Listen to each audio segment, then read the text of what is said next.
সব ইতিহাস কেবল পুরুষদের দিয়ে লেখা নয়। কিছু ইতিহাস লেখা হয় একজন নারীর নীরব সংগ্রামে, সাহসে আর আত্মত্যাগে। ঠিক তেমনই এক চরিত্র রানী ভবানী, যার জীবনী শুধু অতীত নয়, আজও আমাদের অনুপ্রেরণা হয়ে দাঁড়ায়। স্টার জলসা এবার সেই ইতিহাসকেই নিয়ে আসছে ছোট পর্দায়। নতুন ধারাবাহিক রানী ভবানী, যা শুধু একটি সিরিয়াল নয়, বরং বাংলার ঐতিহাসিক নারী শক্তির এক জীবন্ত প্রতিচ্ছবি। ১৭ শতকের বাংলায় জন্ম নেওয়া রানী ভবানী ছিলেন জমিদারি পরিবারের বধূ। স্বামীর মৃত্যুর পর একা হাতে তিনি সামলান বিশাল জমিদারি। তবে তার গল্প জমিদারি রক্ষার চেয়ে অনেক বড়। তিনি ছিলেন দানশীল, বিদ্যানুরাগী এবং সাধারণ মানুষের পাশে দাঁড়ানো এক বিরল মানুষ।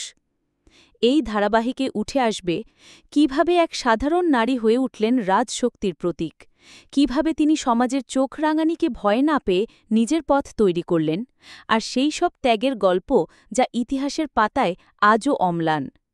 প্রোডাকশন টিম চায় এই সিরিয়াল যেন কেবল বিনোদন না হয়ে ওঠে, বরং হয়ে ওঠে ইতিহাসের একটি জীবন্ত পাঠ। এর জন্য তৈরি করা হয়েছে বিশেষ সেট, ঐতিহাসিক পোশাক আর বাস্তবসম্মত পরিবেশ। যদিও প্রোমো ইতিমধ্যেই প্রকাশ পেয়েছে, সম্প্রচার শুরুর তারিখ কিছুটা পিছিয়ে যেতে পারে, কারণ এখনও কিছু দৃশ্যে শুটিং বাকি রয়েছে। এই সিরিয়াল শুধুই একটি নারীর গল্প নয়, এটি একটি সময়ের গল্প, একটি জাতির ইতিহাসের গল্প, আর একজন মানুষের ভেতরে লুকিয়ে থাকা নারীত্বের গল্প। আপনি কি প্রস্তুত রানী ভবানীর সংগ্রামের কাহিনী জানার জন্য? আর হ্যাঁ, আপনার মতে কে হতে পারে রানী ভবানীর জন্য সেরা অভিনেত্রী? নিচে কমেন্টে জানাতে ভুলবেন না।